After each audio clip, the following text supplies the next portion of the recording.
வணக்கம் மக்களே, நீங்கள் பார்த்து கொண்டு இருப்பது சின்ன திரைகளாட்டா. இன்னைக்கான இந்த வீடியோல Sun TV time change update பத்தி தான் பேச போறோம். கெஸ் பண்ணியிருந்திருப்பீங்க, செலமே செலமே சீரியல் வரப்போகுதுன்னு சொல்லியிருந்தேன். அது எந்த டைமிங்க்கு வரப்போகுது, அது ஹனுமான் சீரியலை எந்த டைமிங்க்கு மாத்திருக்காங்க இல்ல மாறாம இருக்குதா அப்படிங்கிறத தான் வேளாவரியா இன்னைக்கான இந்த வீடியோல பார்க்க போறோம் மக்களே. வாங்க வீடியோக்குள்ள போலாம். ஃபர்ஸ்ட் செலமே செலமே சீரியல் சொன்ன மாதிரி டிசம்பர் 15 தான் லான்ச் ஆக போகுது. அண்ட் டைமிங்கும் என்னைக்கிட்டாங்க சன் டிவி எடுத்த முடிவு தான். எப்பயும் போல அனௌன்ஸ் பண்ண மாதிரி 6:30 தான் வந்து லான்ச் ஆக போகுது. அஃபீஷியலாவே ப்ரோமோ டிவில டெலிகாஸ்ட் பண்ணிட்டாங்க. கூடிய விரைவிலையும் யூடியூப்லயும் அண்ட் இன்ஸ்டாகிராம்லயும் நீங்க ப்ரோமோவை பார்ப்பீங்க. இல்ல ரேஷ்மா முரளிதரன் தான் சொல்லியிருந்த மாதிரி லீடா இருக்க போறாங்க. And Hanuman serial time change ஆக போகுது.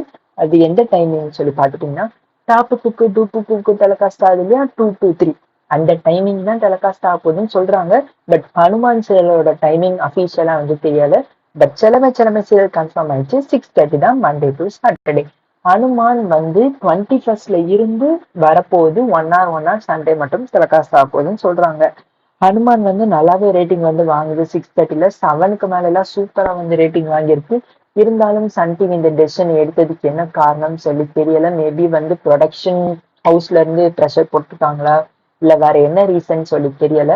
மேபி செலமே செலமே சீரியல் இன்னும் அதிகமா டிஆர்பி ரேட்டிங் கொடுக்கும் அப்படின்னு நினைச்சு போட்டாங்களான்னு தெரியல.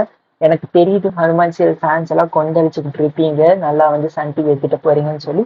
இருந்தாலும் என்னால ஒண்ணும் பண்ண முடியாது. மீண்டும் அடுத்த வீடியோல உங்களால சந்திக்கிற மக்களே, பை பாய்.